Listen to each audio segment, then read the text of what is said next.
Howdy, folks. Welcome back.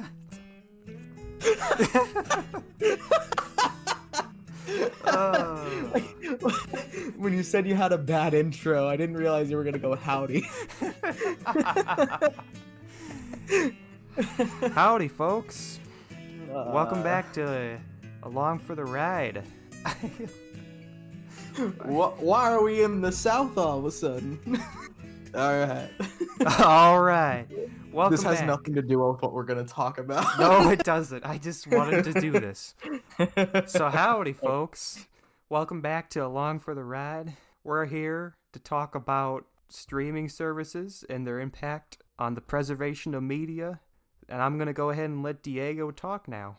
Mosey on over to our good old campfire over here and pop a squat. We're gonna be talking about stuff. Internet stuff. Can we stop doing this now?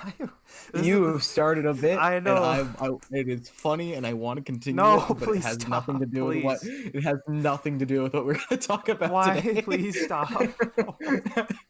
What, Bill? You telling you don't like it? No, I don't. I don't know why I decided to do that. This is horrible. We should go down to the old spittoon and get ourselves a couple of. Let's rustle some. Oh God! No. Let's rustle some jimmies. Why don't we? Let's rustle some jimmies.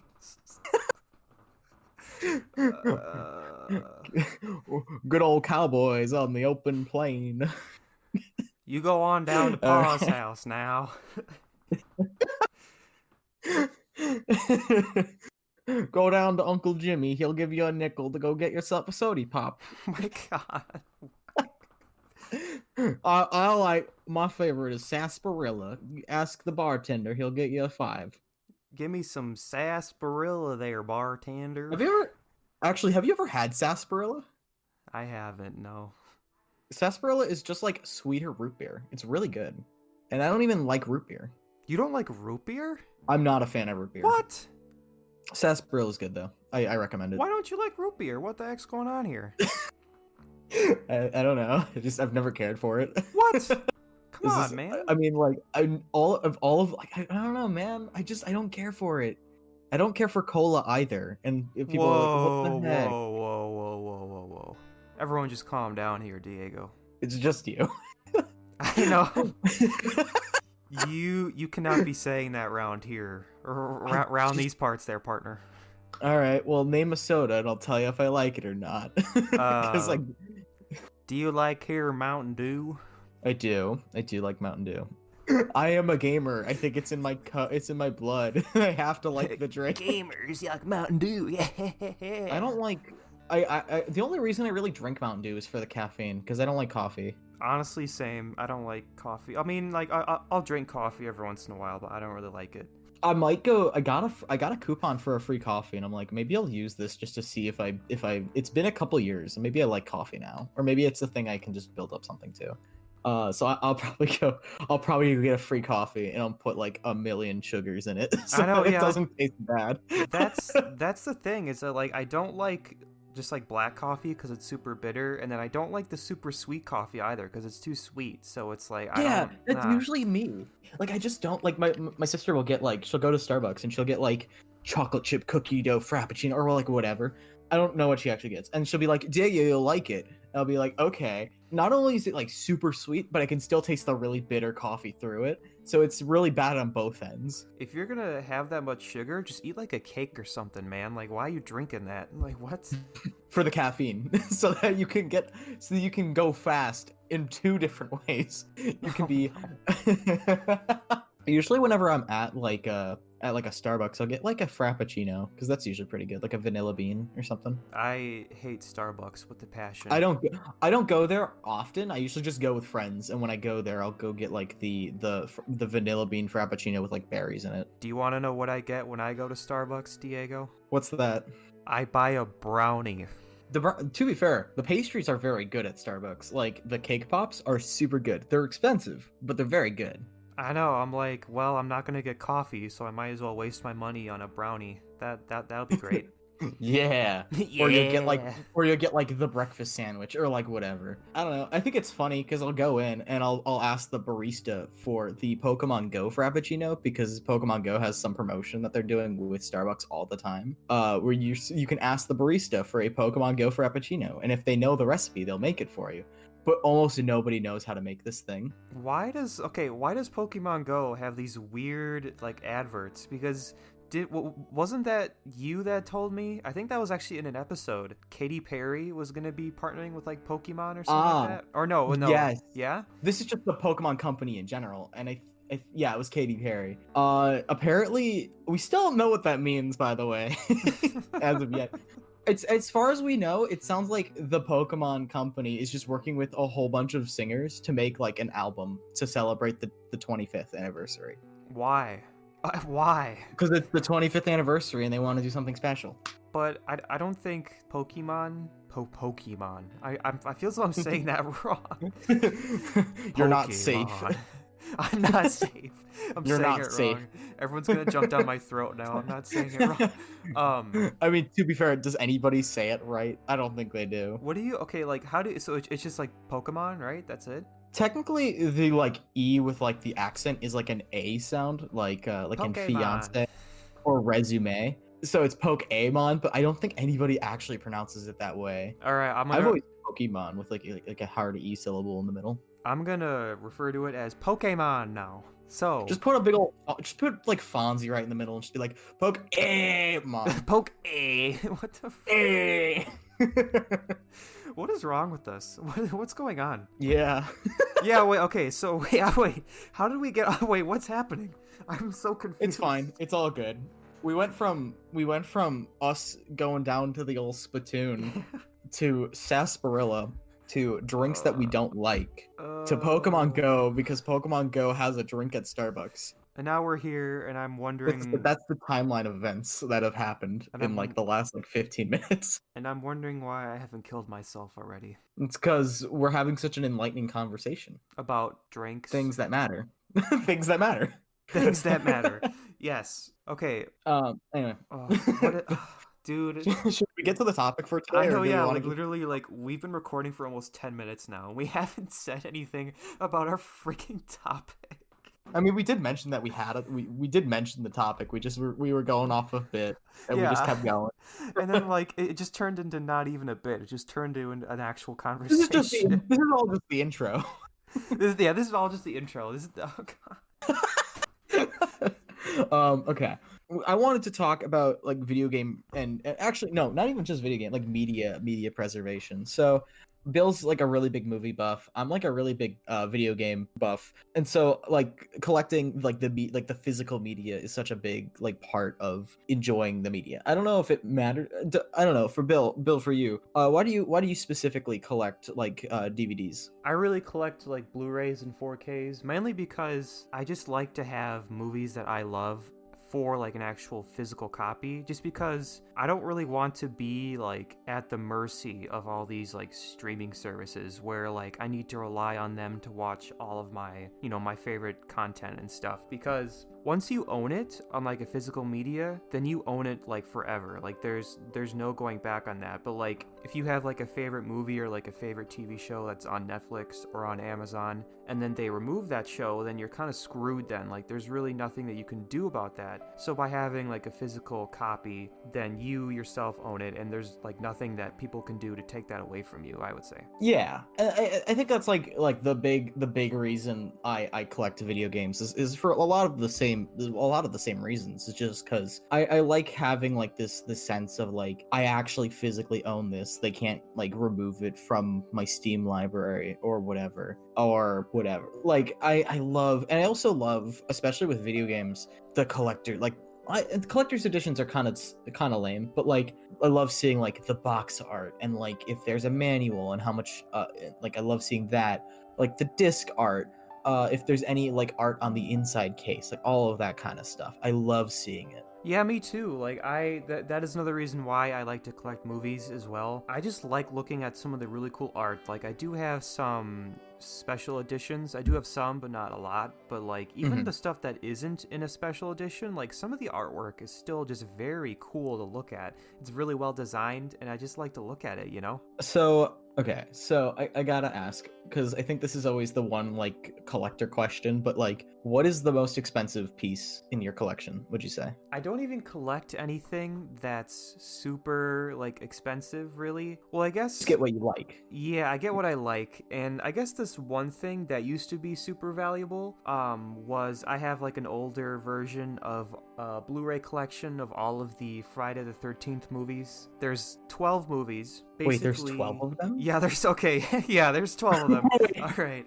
They should have gone all the way, make one more. That's a topic for another episode, because like that, like there's a lot of history behind that franchise and why they didn't make another one and all that stuff. But I don't want to get into it Okay. because otherwise I would be ranting on forever. This Blu-ray collection used to be worth $500 plus, Oh, damn. mainly That was a lot. because they didn't release a new Blu-ray collection for the longest time until I want to say October of 2020, I think is when it came out. There was a newer version of the Blu-ray collection with like some really cool box art that came out, but brand new that was like $300. So basically, or maybe not 300, like 200 or something like that, but basically That's still a lot of money. yeah. So what happened was the price of the older collections went way down. So I ended up buying it for $50 when literally like a month before the newer one came out, I would have had to pay like 500. That's not bad. That's the ebb and flow of like physical things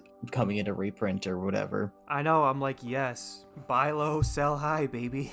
I'm ready. God, I wish video games were the same way, because so with video games especially, because they're printed for like one specific console. Really, the only thing that can bring like a game's value down is if it gets like a digital re-release, or maybe just an HD upgrade or something. But like even still, like some people are like, oh, I want the original one. Like I want to play the game the way it's intended to be played with the controller and all the hookups and the whatever. Man, I wish it was that fun. I wish it was that. I mean, Man. but like I do understand that though, because like if you are gonna play like an older game, there really like nothing really beats that than playing it how it was meant to played, you know? Like, cause like I know like a lot of people are very big proponents of like emulators and whatnot, but like it's just not the same as playing it like on like an NES or like a SNES, you know? And on a CRT with like, yeah, like, oh man, that stuff is right where it's at.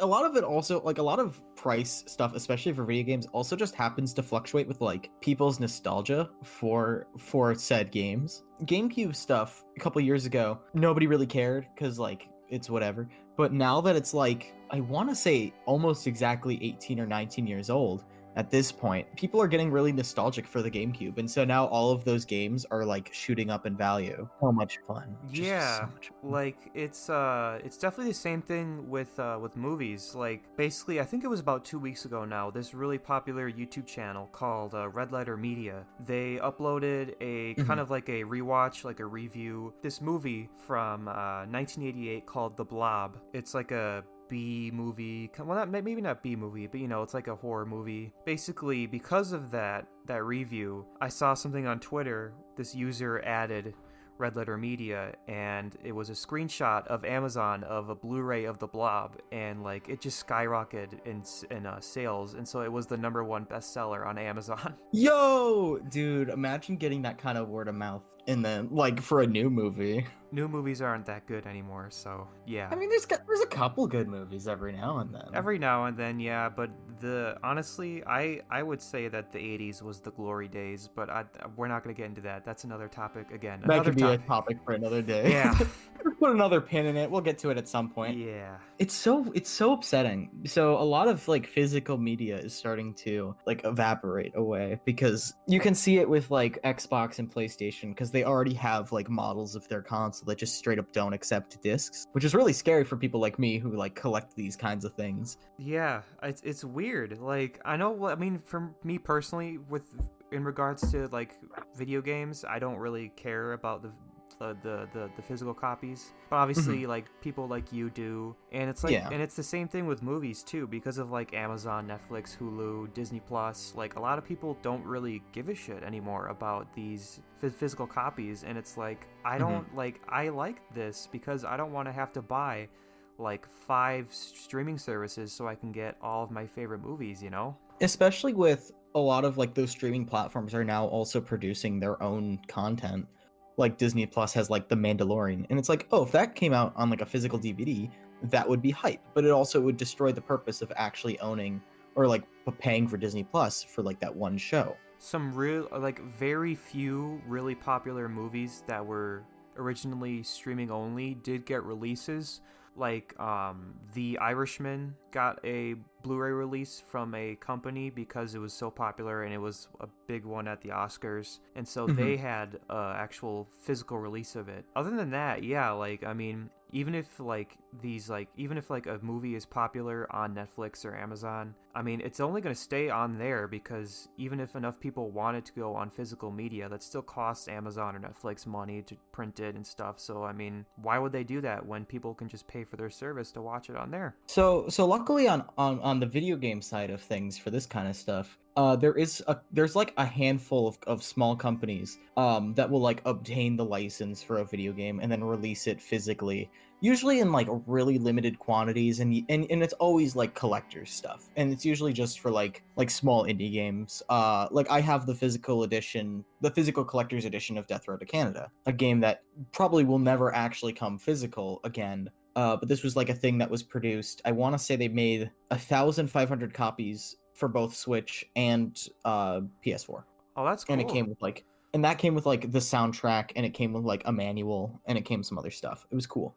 It's one of those things where I'm really scared because it's like, okay, the PS5 has a version of the console you can buy that doesn't even have a disc slot. It's just for buying games digitally only. If you pay like an extra $100, you get the disc slot, and you can put discs in there, which it makes it sound like a premium to like physically own physical video games. It's like, oh, you're paying this premium, and it's not even a cheap premium either. I think that's the rub right there, is that with digital media becoming so much more popular than physical media, that having to print something out these days, whether it be a movie or a video game, is a premium now. Like that legit is a premium, because why would companies want to do that when they can put it on a digital media platform and it'll sell just as much, if not more, than a physical copy, you know? Yeah.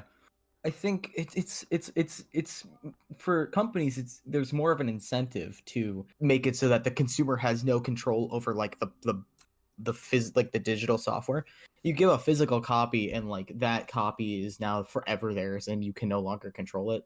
But with like a digital version, what you could do is you could sell it to them one time, and then after a year say, nope, gotta pay for it again now because we want more money. Is that a thing that I think will happen? Probably not. But like I think if I remember correctly, there's like an interview from like Todd Howard where he's talking about Skyrim and how like that's like the biggest game ever, and 10 years later 10 years ago they sold people a copy of Skyrim, and 10 years later they can't make any money off of those people that bought it 10 years ago. I mean, and that infuriates him. Like that makes him upset. Well, to be fair, if I was a businessman, that is something I would probably be mad at. But like at the same time, that is pretty shitty to say. I know, it's just we're in a changing world here, Diego. I don't know what's gonna happen here, but I just want my physical media. I think eventually what we're gonna see here is physical media entirely is going to go away, probably. I think that's still like far away, but I think that eventually 30, 40, 50 years down the road, I think that is going to be the new norm, is no physical media. It's funny too, because I could see it like even within the next generation for video game stuff, like everything goes digital. Because we're kind of already on that path, and there are a lot of people that prefer like that modern convenience of just, I pay for the game and then it goes on my console. I don't have to like physically get up and insert the disc, and it's always there, and whenever it needs an update, it just updates. I don't have to do anything.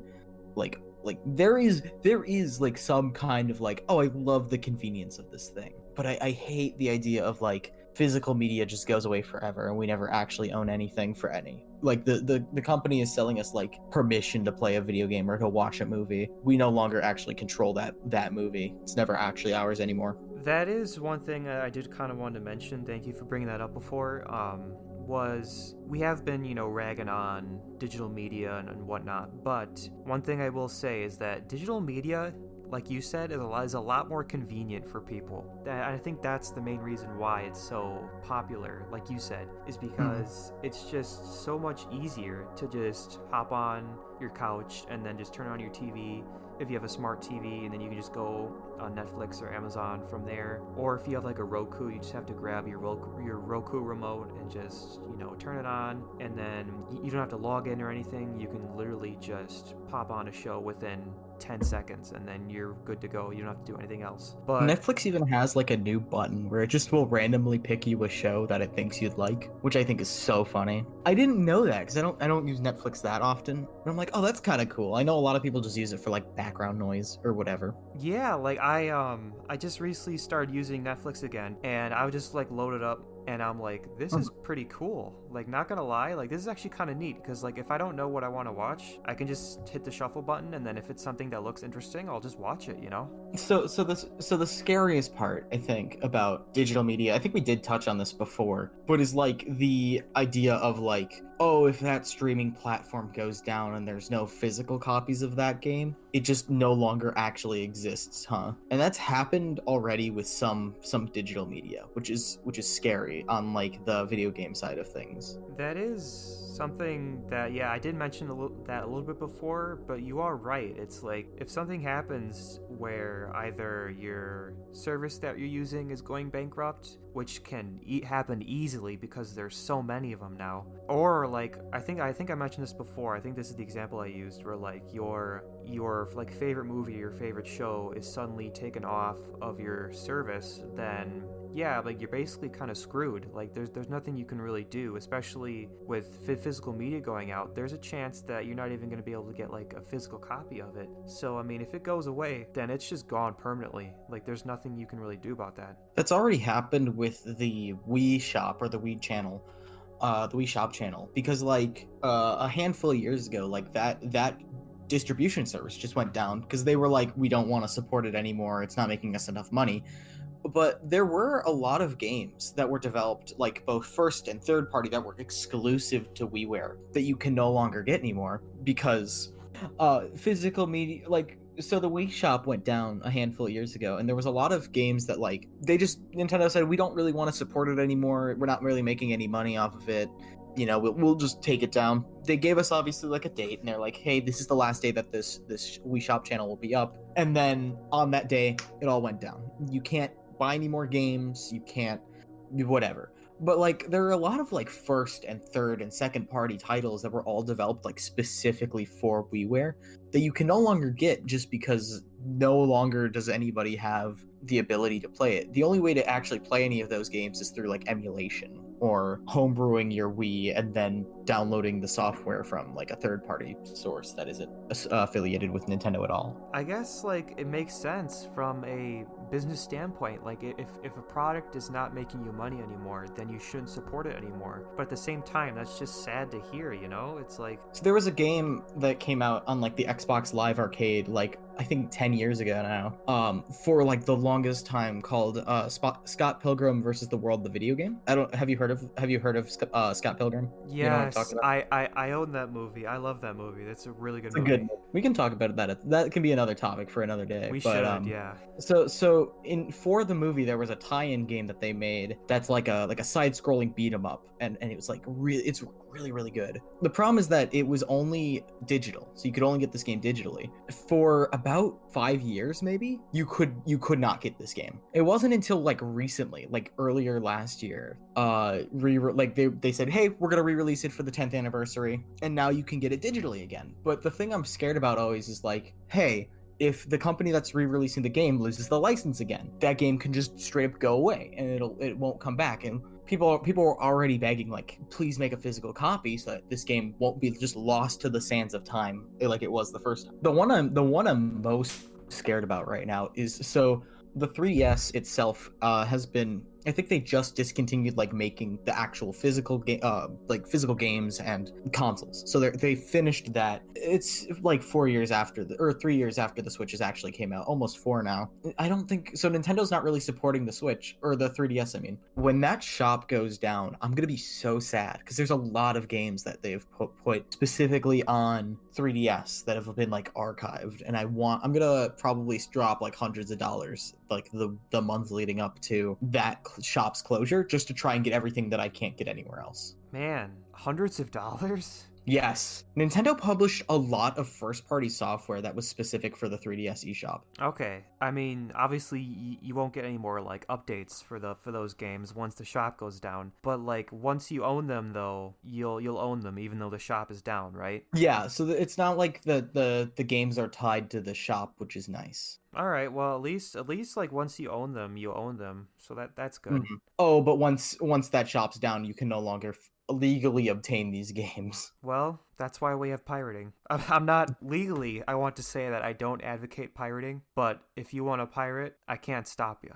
My rule with emulation is the game has to be 2 generations ago. Right now, we're playing on the Switch and we're playing on the PS5 and we're playing on the Xbox. Now that like I would say now is you're fine if you can't find like a copy of a game on the Wii, Xbox 360, or PS3. If you can't find a copy and they haven't like re-released it in some form for you to play, then emulation's perfectly fine because it's hard to get your hands on in a legal sense. And also the company doesn't make any money on that anyway. The PS3 Sony store is still working as far as I know. Cuz my sister has a PS3, so I mean, you can always still use that, but Yep. I mean, We're yeah. just talking like if a game is only physical, like you could only get it physically. Oh, I got you. Okay. Yeah. Yeah. Yeah, I would Then say that yeah. makes If sense. you want to get a PlayStation 3 game and it's on the store, pay for it on the store. Don't at that point don't emulate it. But like Wii stuff, like oh, I'm looking for a very specific Wii game. That shop's not up anymore. Why? Like it's not up anymore. We can't buy games from it anymore. There's no way to physically support Nintendo. You're fine to emulate it at that point. I'd still say the 3DS is too recent because a lot of the stuff you can just get in like on their store. But yeah, Yeah, I mean, I think that definitely makes sense because at that point, like you said, like you're not supporting Nintendo anymore. Like you can't even if you tried because they don't support that software anymore. So emulating only makes sense because they don't really care anymore about it. So why should they care if you emulate stuff, you know?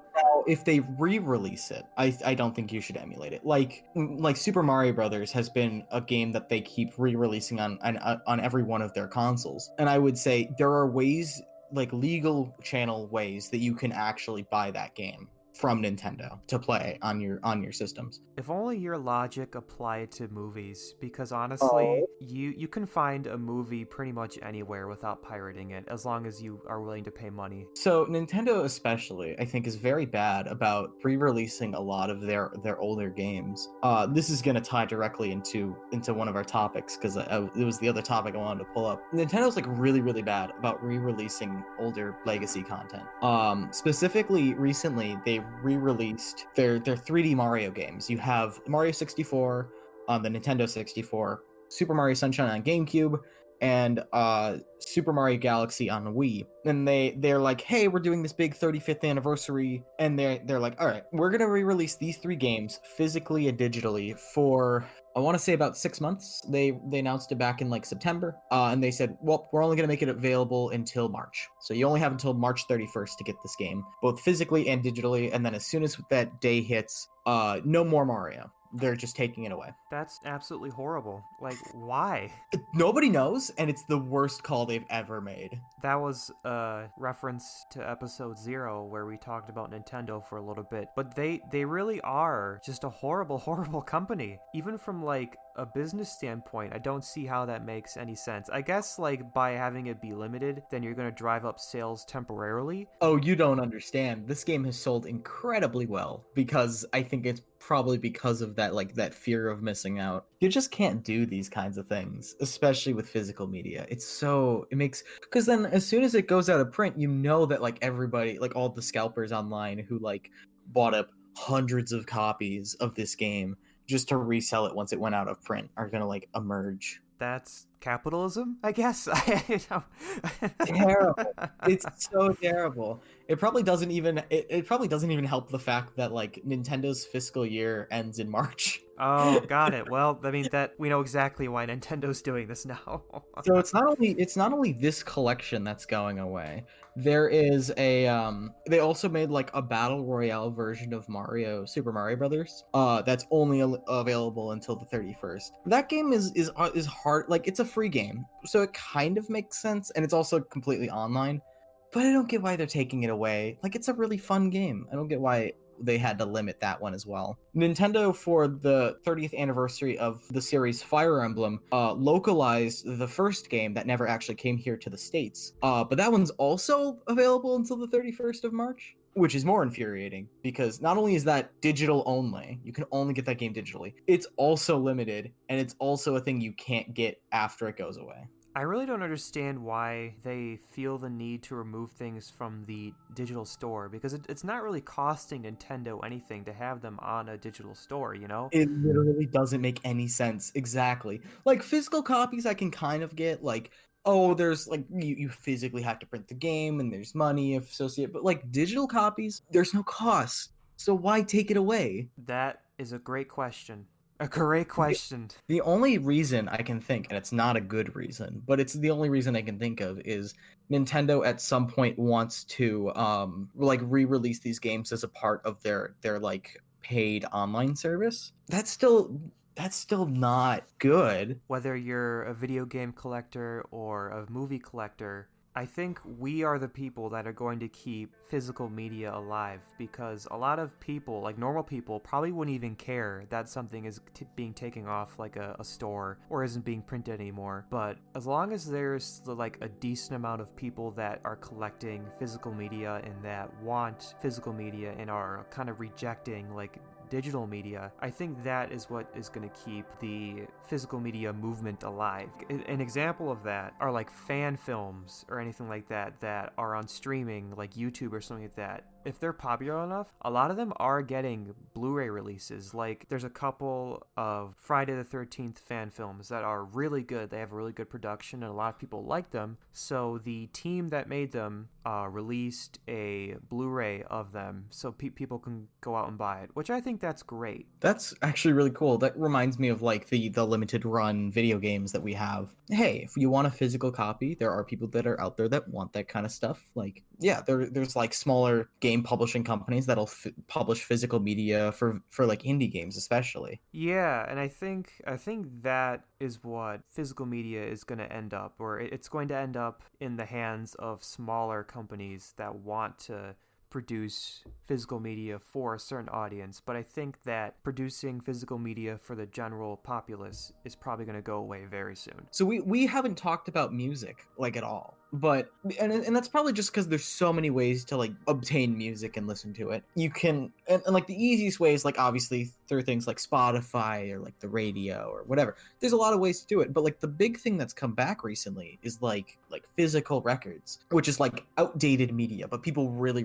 like it because it's really big. You get to own the album art in like a really nice way. A lot of people claim that it's also like higher fidelity, higher quality, which I don't see, but that's just because I don't have like the hundreds of dollars worth of setup for it. And I'm wondering if you think that in the future there'll be like a record equivalent or like a vinyl equivalent to movies or like a vinyl equivalent to like video games. I really don't know. I mean, I think that's definitely a possibility, but I think you bring up a good point about vinyl is that vinyl in all purposes is outdated, yet it's coming back. And I think that's mainly because of what you said about how vinyl does indeed have a better sound quality. Now, whether that sound quality is worth the money, I would say probably not. It is a very interesting topic to just kind of talk about and think about is how far are these companies willing to go to please their audience? Because like even like new songs and new like soundtracks for movies are getting vinyl releases. Like there's like a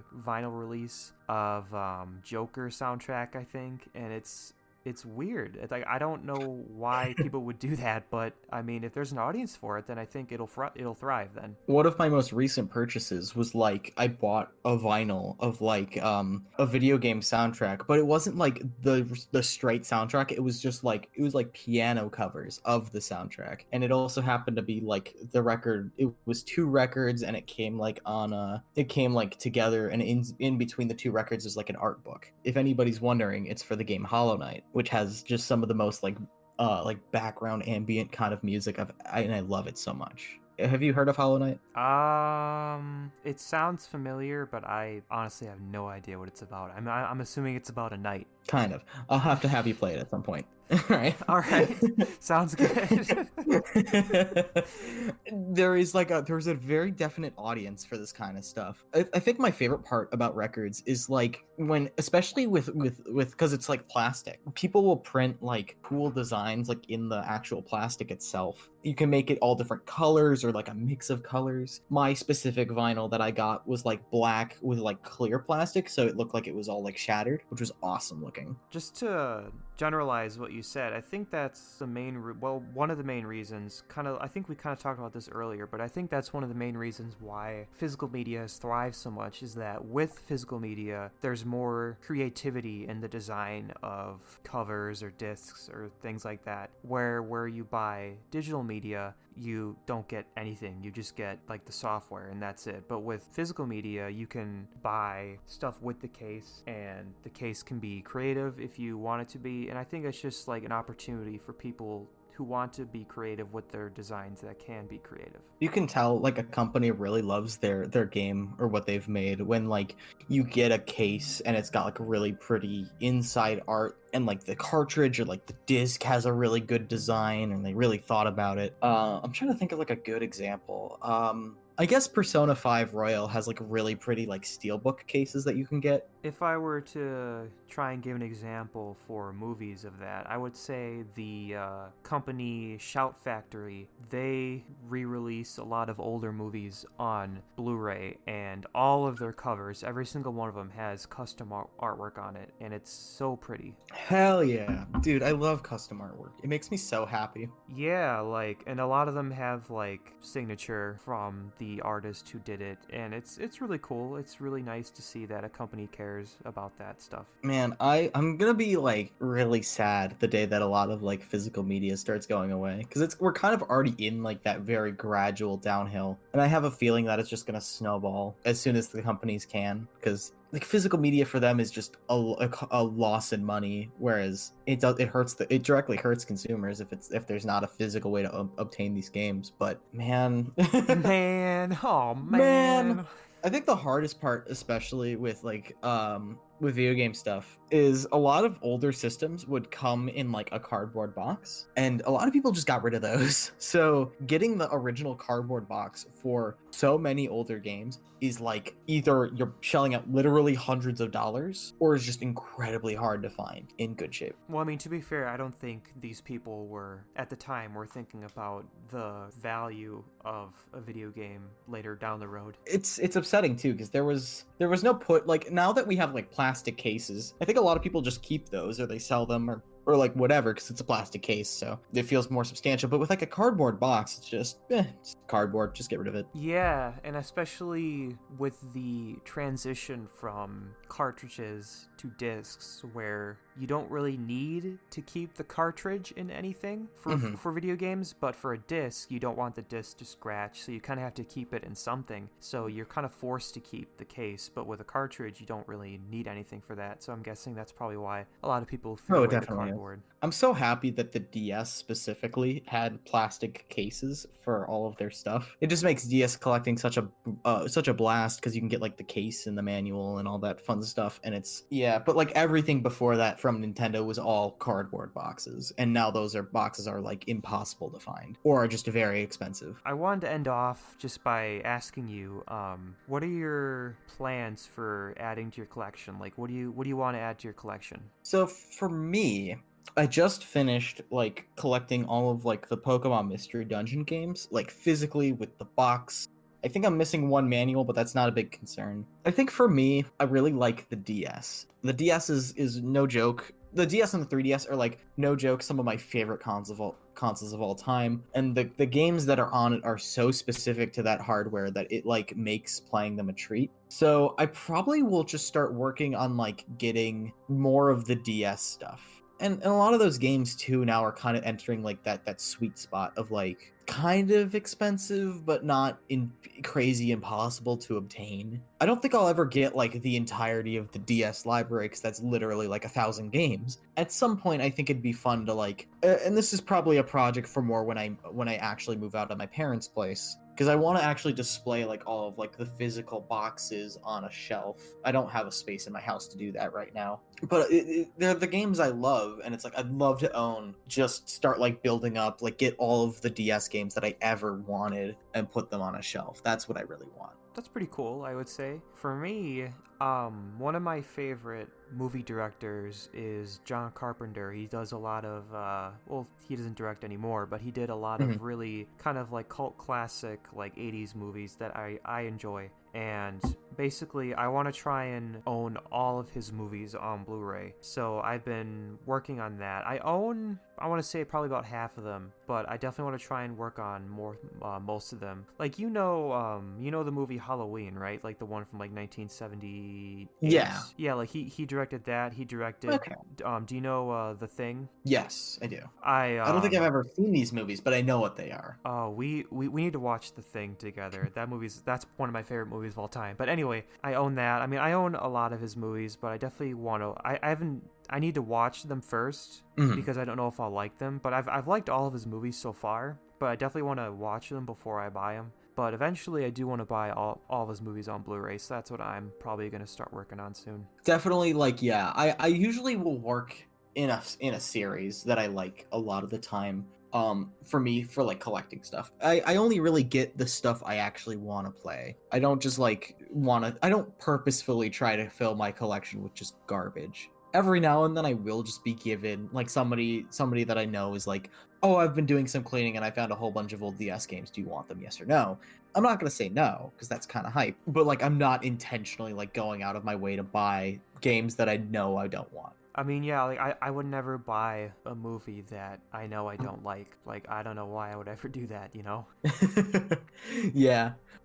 Some people do that kind of stuff though because they want like the full set or whatever. There's a guy that like collected all of the original NES games just to have them all. Okay, I mean, I guess if you're gonna do like that, then I guess that's fair. I am a little guilty because, like I said before, I do have the entire Friday the 13th collection, and there are a couple of them that I really just hate with a passion. But it's about owning the set. It's about owning them all. And it's like, I'm not going to go out of my way to buy each movie individually. So, I mean, I'm just going to buy the set, and then I just probably won't ever watch the bad ones or the ones that I don't like. It's fun when you're a video game collector and the series that you like goes cross console. And so you have to like track down like the rare portions of the collection. So like one of the series that I really like is Chibi Robo, and like the first game came out on GameCube, and then it went to the DS, and then it went to the 3DS. The GameCube game is exceedingly expensive because nobody bought GameCube stuff, and now that's the big nostalgia boom. So that game's really expensive nowadays. But like the DS stuff is expensive, but not as expensive, and then like the 3DS stuff is just nothing. Hey, too easy. Too easy. It's partially because the 3DS, the two 3DS games that exist, one is digital only, and the other game nobody liked. So I don't care for it personally. I know there are people that do like it. I just didn't care for it. I think we're wrapping up here, I want to say. All right, partners. So we're gonna have to put out the fire for tonight, corral the animals, and hit the hay, as they say. Thank you all for coming. Why are we bringing this back? Stop. No, I'm gonna keep going. Bill, is there anything on the old signboard that you want to mention? Yes, actually. So I haven't really done anything yet with it. I found out that you can stream games from your PlayStation 4. Just like on your PlayStation 4, you can just stream yourself playing games. And you can like hook up like your microphone, and like if you want to have your face, then you need to buy like the PlayStation camera, which kind of sucks. But anyway, I'm probably gonna start streaming eventually here. I'm not sure when. I did a couple like test streams, and they all went like horribly because I was just like testing it out, and my Wi-Fi was bad because like my entire family was home and everyone was on using it. Yeah, I'm gonna try doing stuff eventually here. I'm not really sure when, but I'll definitely put it my channel in the description so you guys can check it out. I definitely have been streaming more, but now that I'm in college and the internet here is not good enough to actually handle it, believe me, I tried. It was very choppy, and it was like watching a slideshow. It was not fun. So I'll test it again here this weekend, but yeah, for the most part, I want to stream whenever I'm home because I think it's fun. I'd probably just be streaming a lot of the games I'm trying to complete. So I will give Bill the link to, actually, you have the link to that my Twitch channel. You feel free to check it out. Anyway, partners, so that's it for today. The sun's gone down. Animals are all fed and are sleeping in their beds. I wish I could spit somewhere. I really can't though. I'm in my dorm. I can't really do much about that. Just try and make the noise for us. Go ahead. I don't know if that came out on the good old recording device or not, but yeah. So here we are, partner. Open trail, nothing to stop us. Shall we mosey on along? Yes. The open road has nothing to stop us. Thank you for joining us today. Thank you. I know, like, I should be going along with the bit, but I really don't want to anymore. It's really not. No. What the heck? What the heck, Bill? All right, everyone. I guess we'll catch you all later out on What's the the open cowboy? road. What's the cowboy like? Goodbye. What's a good old? I guess riding off into the sunset is like the cowboy goodbye. We don't really. How can we? We can't really make that as a sound though. Just like we'll take like 3 seconds and we'll just imagine that we're like. Hello. What's like the cowboy noise? What's like the cowboy noise? It's like the. Yeehaw. The. Ooh, oh, Yay! gross. Yay! Yeehaw! Adam cowboy.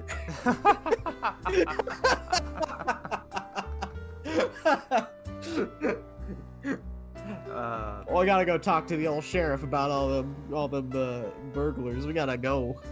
We're being summoned by the sheriff to go take out the burglars. Thank you for coming to our story time around the old campfire. Yeah. Catch y'all later, partners. Yeehaw. Catch y'all later, partners. Yeehaw.